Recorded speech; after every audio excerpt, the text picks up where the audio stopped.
People like you don't handle merchandise before payment." The words sliced through the showroom so sharply that even the soft music playing above the diamond displays seemed to disappear. For a moment, nobody moved. Nobody spoke. Every eye in Brooks Luxury Jewelers turned toward the woman standing near the center showcase. Naomi Brooks looked down at the diamond bracelet resting lightly in her hand. It was a stunning piece, 18-karat white gold surrounded by flawless stones that caught the afternoon light pouring through the floor-to-ceiling windows. Then she slowly lifted her eyes toward the woman who had spoken. Melissa Grant, the store manager, stood rigid behind the glass counter. Her smile was gone. Her expression carried the kind of certainty that came from believing she already knew everything she needed to know about the customer standing in front of her. Naomi remained calm. She didn't tighten her jaw. She didn't raise her voice. She simply looked at Melissa as silence spread through the luxury showroom. Around them, polished marble floors reflected the glow of crystal chandeliers. Display cases sparkled with jewelry worth tens of thousands of dollars. A young couple browsing engagement rings paused their conversation. An older man seated in the consultation area lowered his coffee cup halfway to the table. Even two sales associates near the entrance stopped moving. Melissa stepped forward and reached for the bracelet. "I'll take that," she said flatly. Naomi released it without resistance. Melissa carefully returned the bracelet to the display case and locked the glass. The click echoed louder than it should have. "If you're interested in purchasing something," Melissa continued, "we can discuss options after verifying payment capability." A few customers exchanged uncomfortable glances. Naomi folded her hands in front of her. Her black sweater was simple. Her jeans were clean but ordinary. There was no designer logo, no expensive handbag, no visible jewelry beyond a small silver watch. To Melissa, she apparently looked out of place. To everyone else, she looked like a customer. "Before we continue, where are you watching from? Drop your city or country in the comments below. And if you believe in dignity and justice, hit like and subscribe. These stories spark change, and we're glad you're here." Now, back to Naomi. The air inside the showroom had changed. What had been a normal shopping afternoon now felt charged. Naomi glanced around the store. The company logo stood proudly above the main entrance. Brooks Luxury Jewelers. The name had taken 20 years to build. 20 years of risk. 20 years of sleepless nights. 20 years of proving people wrong. Yet here she was, standing beneath her own name while a manager treated her like she didn't belong. Melissa crossed her arms. "We reserve access to premium collections for qualified clients." The words were polished, professional on the surface, but the message underneath was impossible to miss. One of the sales associates let out a nervous laugh. Melissa didn't correct him. Naomi noticed that. She noticed everything. The way the room shifted. The way assumptions filled the silence. The way nobody questioned the accusation. Near the entrance, a young employee named Emma Collins stared at Naomi for several seconds longer than everyone else.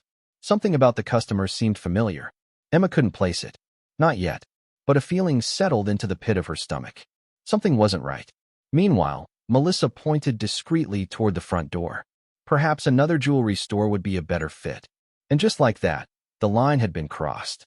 Naomi Brooks looked at the front door Melissa had just pointed toward and then back at the manager. There was no anger on her face. No embarrassment.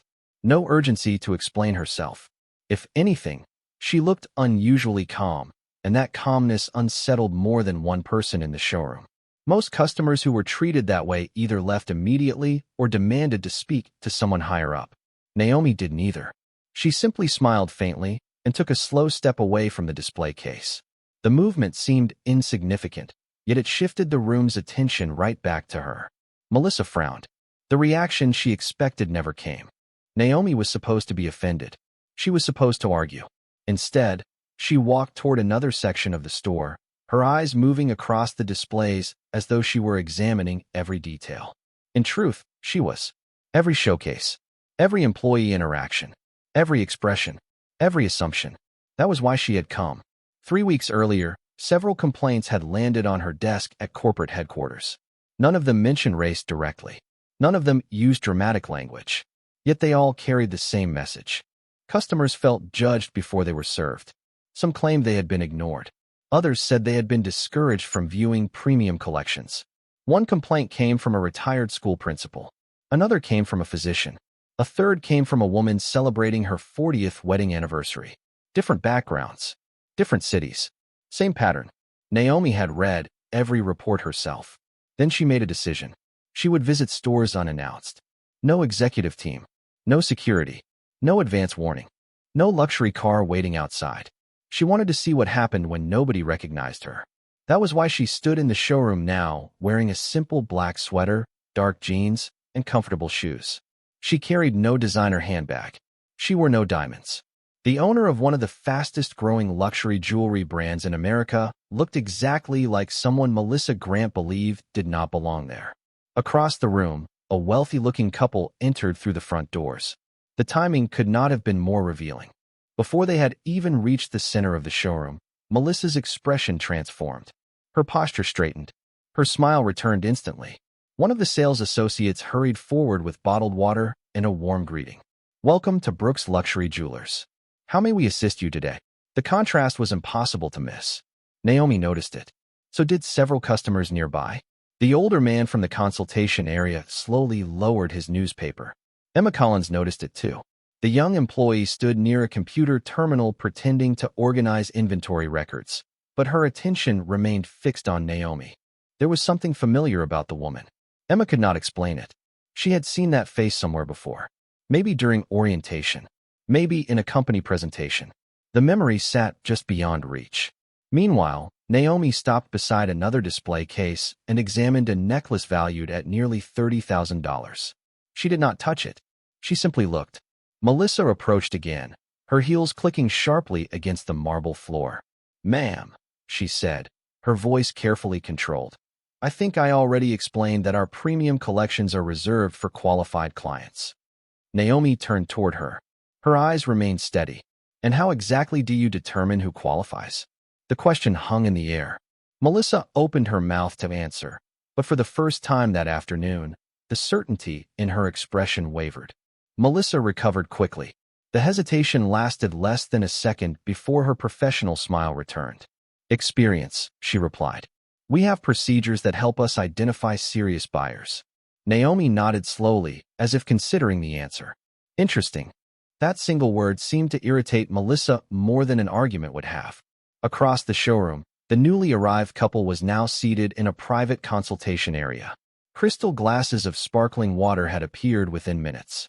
A velvet tray displaying diamond bracelets worth more than $20,000 rested on the table before them. One sales associate laughed at the man's jokes, while another brought additional pieces from the secure collection. The difference in treatment was impossible to ignore. Naomi glanced toward the consultation area and then back toward Melissa. She said nothing. She did not need to. The contrast was speaking loudly enough. Near the inventory terminal, Emma Collins continued watching. The uneasy feeling in her stomach had only grown stronger. She opened an employee dashboard on her computer screen, pretending to review stock reports. Instead, she found herself studying Naomi's face whenever the woman looked away. She knew she had seen her before. The question was where. Meanwhile, Melissa turned toward another employee. "Make sure the premium cases remain secured," she said loudly enough for several customers to hear. "We have to be careful." The statement sounded routine on the surface, but the timing was not lost on anyone listening. Naomi noticed a middle-aged woman browsing necklaces nearby glance up with visible discomfort. Even the older gentleman reading the newspaper lowered it again. The atmosphere inside the showroom was changing. People were beginning to notice what was happening. One of the sales associates approached Naomi carrying a polite but strained smile. "Can I direct you to our more affordable collections?" he asked. The words landed heavily. Naomi looked at him for a moment. "I did not ask for affordable collections." The employee shifted awkwardly. "Of course." He stepped back immediately. Melissa folded her arms again. The situation was no longer unfolding the way she expected. Most customers would have left by now. Most customers would have become frustrated or embarrassed. Naomi remained calm. She moved through the showroom with quiet confidence, studying display arrangements, employee interactions, and customer service habits with the focus of someone conducting an inspection rather than shopping. That realization never crossed Melissa's mind. To her, Naomi was simply a problem refusing to leave. Then another moment drew attention from across the room. A wealthy-looking woman entered through the front doors wearing designer clothing and carrying an expensive handbag. Before she had taken 3 steps inside, Melissa greeted her personally. "Welcome back," she said warmly. "It is wonderful to see you again." The woman smiled and was immediately escorted toward the premium collection area. Naomi watched the exchange unfold. The timing could not have been more revealing. Emma watched it too. Then something clicked. Her eyes widened slightly. She turned toward her computer and opened an internal company page she had seen during orientation training. A leadership profile appeared on the screen. Emma's pulse quickened. The photograph staring back at her looked remarkably familiar. She glanced from the screen to Naomi and back again. Her mouth fell slightly open. Suddenly the pieces fit together. Across the showroom, unaware of Emma's discovery, Melissa took another step toward Naomi. Her voice lowered. "I think it would be best if you leave before this becomes uncomfortable for everyone." The room fell quiet once more. Emma Collins felt her heartbeat quicken as she stared at the leadership profile on her screen. The photograph was unmistakable.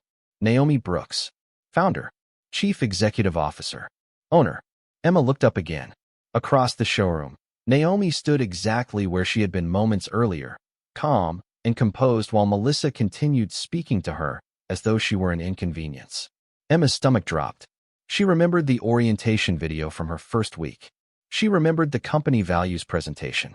She remembered the story of how Naomi had built the business from a single storefront into one of the most respected luxury jewelry brands in the country. Most importantly, she remembered seeing that face. The realization hit with such force that she almost stood up immediately. Instead, she took a breath and looked around. Nobody else seemed to know. Melissa certainly did not.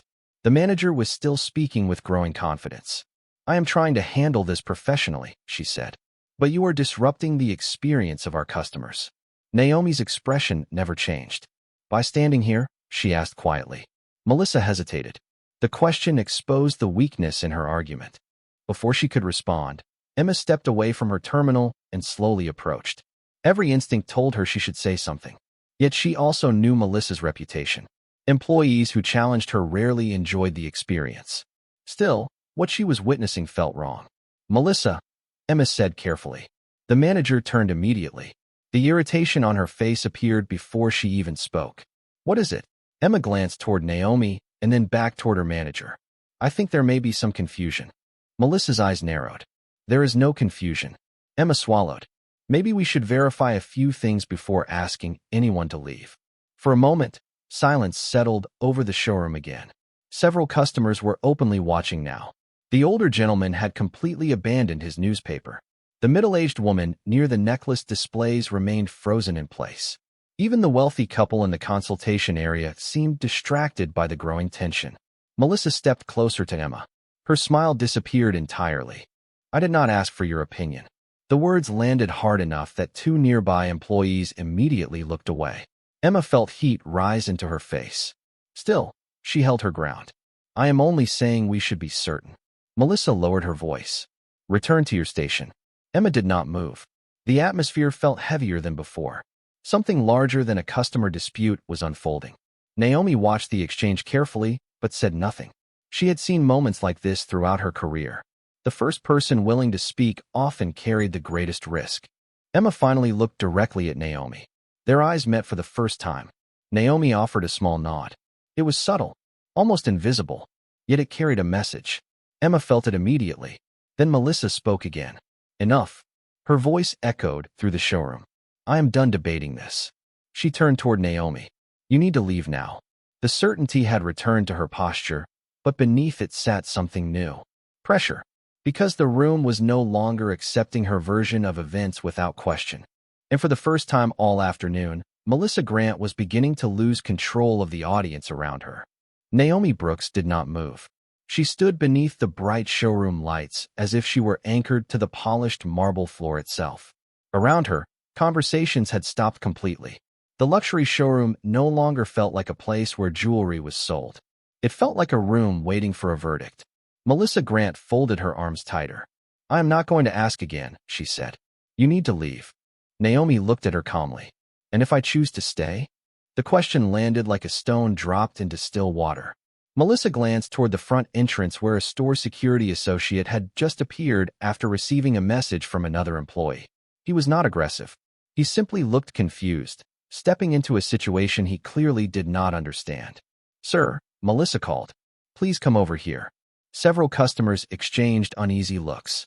The older gentleman near the consultation area slowly stood from his chair. The middle-aged woman browsing necklaces crossed her arms and remained where she was.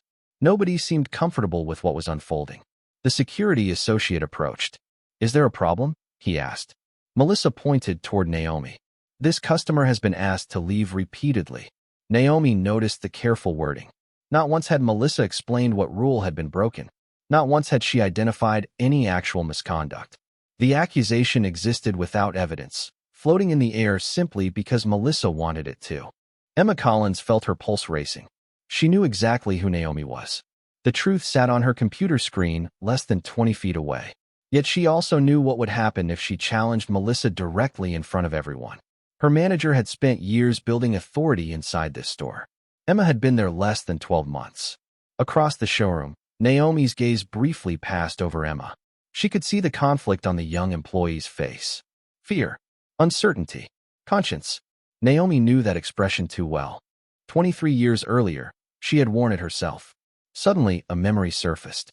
17 years old, standing inside a jewelry store in Charlotte, North Carolina. She had spent months saving money from a part-time job to buy a small birthday gift for her mother.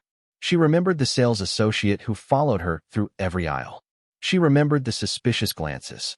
She remembered being asked if she needed help every 30 seconds despite repeatedly saying she was only browsing. Most of all, she remembered the feeling. The feeling of being judged before speaking a single word. The feeling of being measured against an assumption instead of a reality.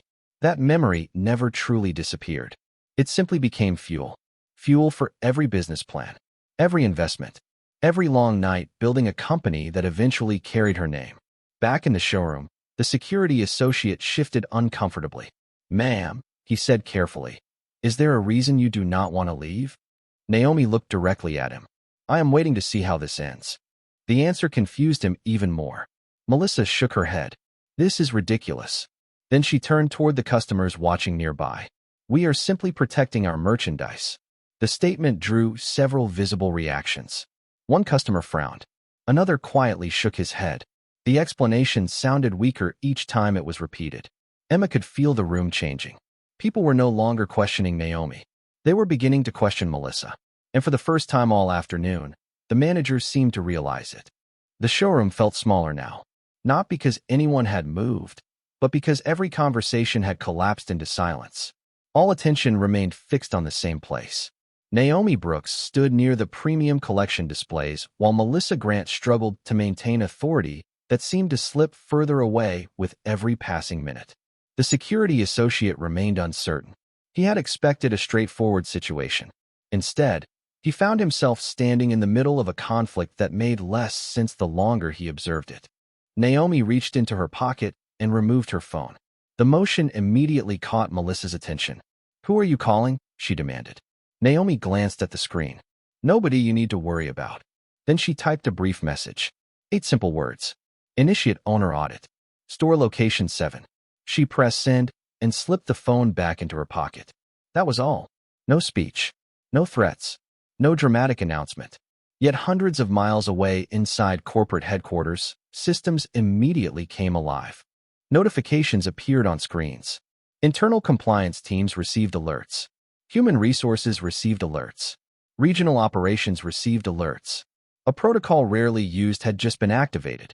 Back in the showroom, nobody knew any of that. Nobody except Naomi.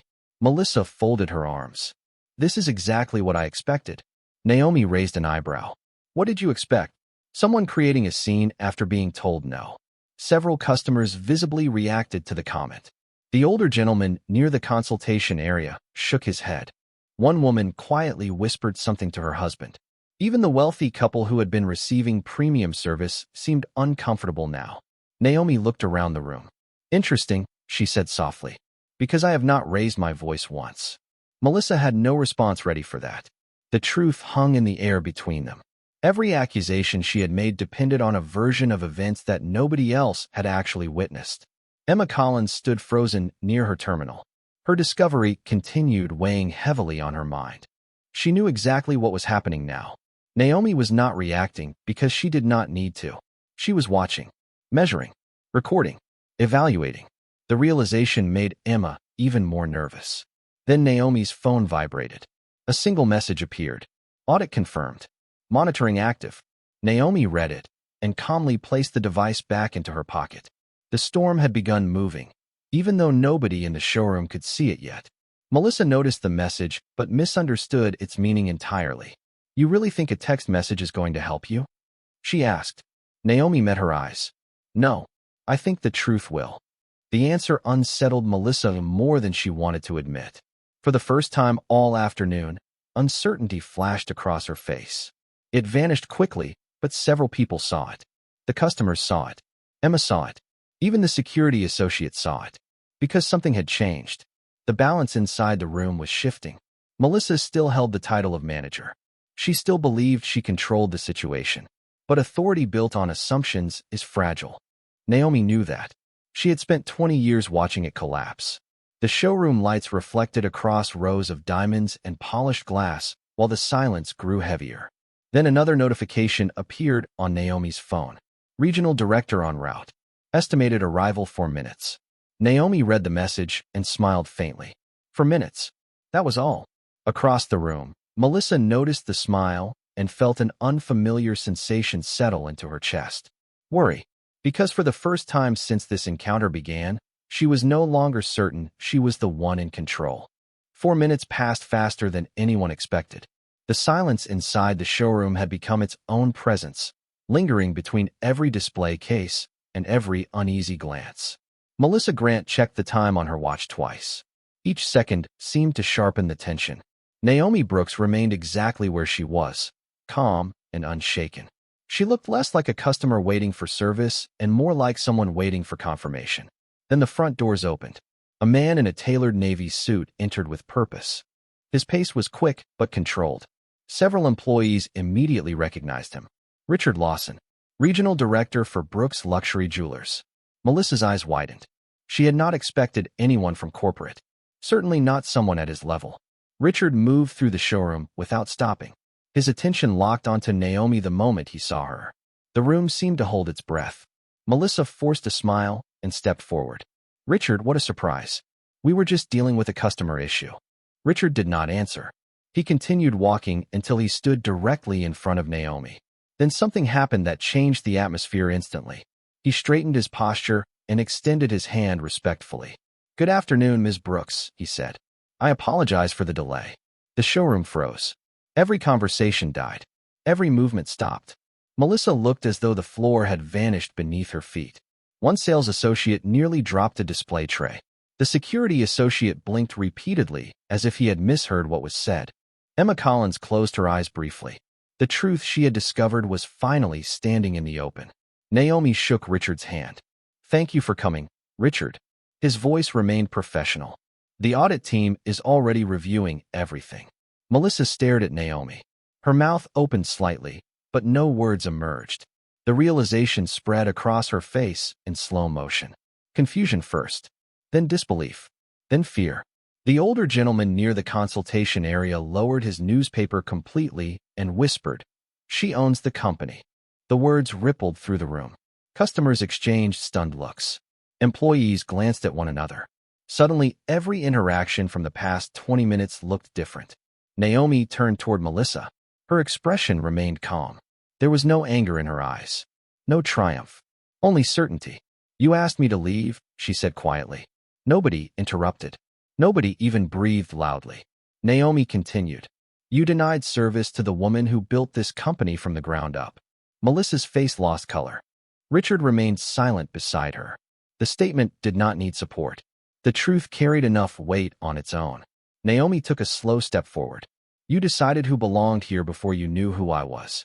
Melissa finally found her voice. "I did not know." The answer came out weak and fragile. Naomi nodded. "Exactly." The single word landed harder than any accusation. The showroom remained completely silent.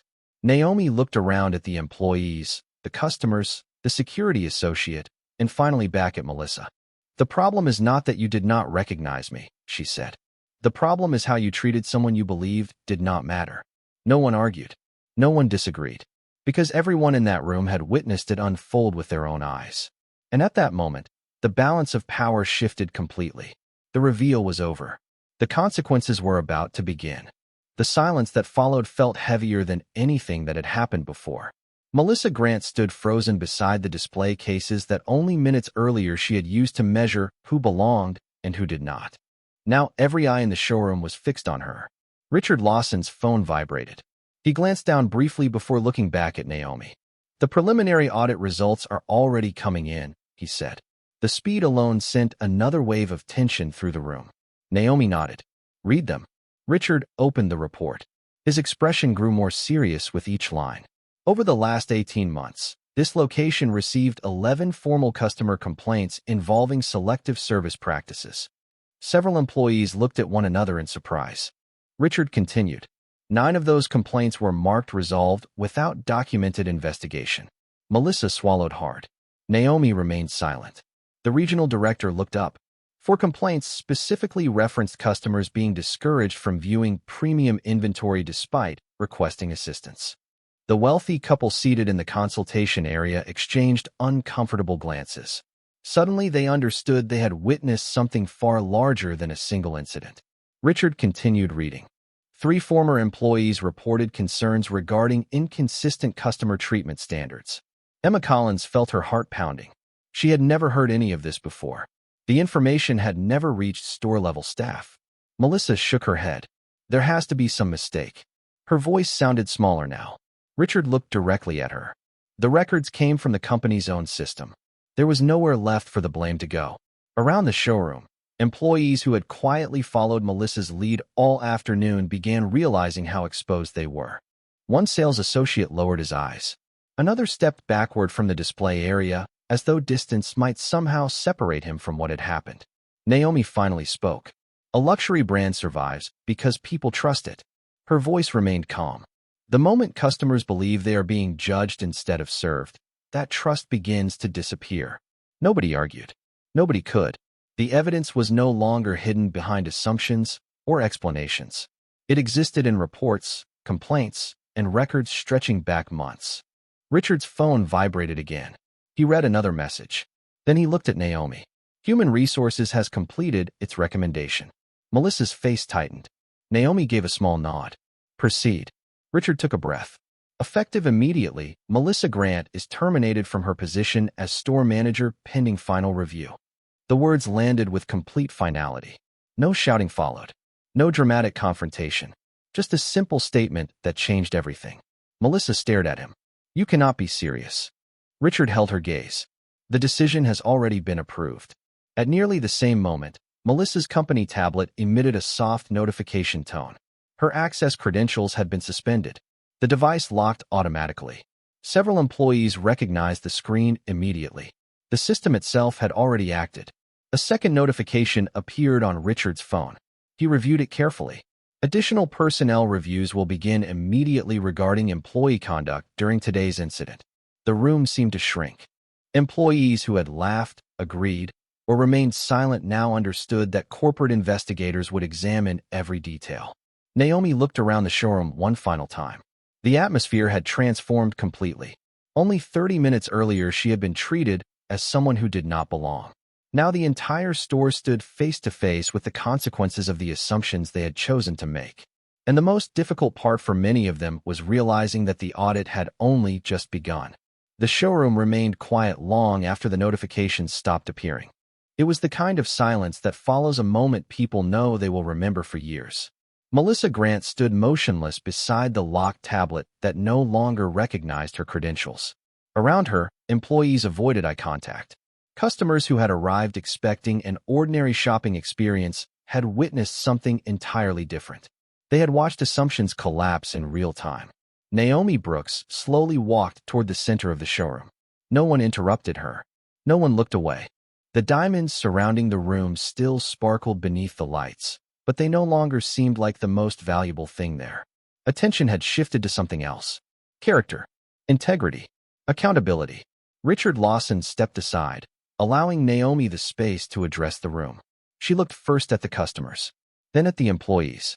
Finally, her eyes settled briefly on Emma Collins. The young employee stood quietly near her terminal, uncertain what would happen next. Naomi offered her a small nod of appreciation. It was enough to bring visible relief to Emma's face. Then Naomi spoke. A business can recover from a bad quarter. It can recover from a difficult market. It can recover from competition. Her voice was calm and steady.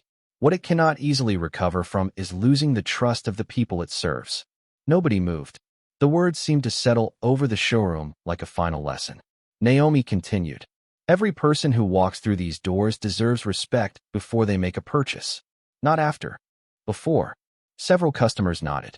Even some employees lowered their heads. Because deep down, they understood the truth in what she was saying. Respect should never depend on appearance. It should never depend on assumptions. It should never depend on who someone appears to be. Naomi glanced around the room one final time. Luxury is not about price tags. It is not about jewelry. It is not about marble floors or glass displays. Her gaze moved across the showroom. Luxury is about how people are treated. The older gentleman who had spent most of the afternoon observing quietly began to clap. The sound echoed softly through the showroom. A moment later, another customer joined him. Then another. Within seconds, applause spread across the room. Not loud or dramatic. Just sincere. The kind that comes when people recognize a truth they have witnessed with their own eyes. Naomi accepted it with a humble smile. She never looked triumphant. She never looked angry. She simply looked resolved. The audit would continue. The reviews would continue. Policies would be strengthened. Training would improve. Changes would come. But the most important lesson had already happened. It had happened in front of employees, customers, and leadership all at once. Emma watched as Naomi turned toward the exit. The young employee realized she had just witnessed something far more valuable than a corporate decision. She had witnessed leadership. Real leadership. The kind that does not need to raise its voice to be heard. Before leaving, Naomi paused near the front doors and looked back one last time. Never judge wealth by clothing. Never judge power by silence. And never mistake dignity for weakness. Then she stepped outside into the afternoon sunlight. The doors closed softly behind her. Inside the showroom, nobody spoke for several seconds. They simply stood there reflecting on everything that had happened. Because the woman they had underestimated had not changed who she was to prove a point. She had simply revealed the truth. And in doing so, she raised the standard for everyone who remained.